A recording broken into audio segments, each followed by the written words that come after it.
इमली की चटनी बनाने के लिए इमली ऐड करते हैं। इमली का पल्प लगभग 4 खाने के चमचे, ठीक है। फ्रेश योगर्ट दही 1 कप फुल।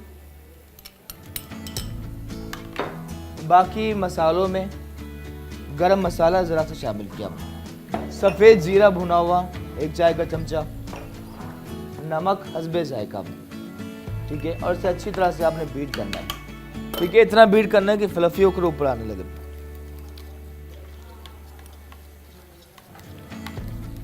ठीक है।